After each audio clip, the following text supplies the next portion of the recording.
Вижте, направили са цяло щанче за тая отрова. Не стига, че рекламират по телевизията по цял ден, но е пълна с отрова. Вижте само какви неща има вътре в тая изотогликомична напитка, която рекламират, че уж е полезна. Само вижте. И излизат и сукралоза, която унищожава черната микробиома и ти покачва инсулина. После имаме същата работа цефолам.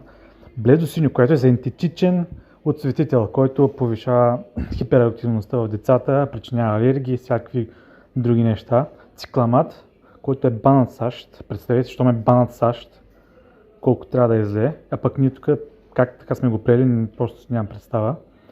И да видим какви полезни работи има.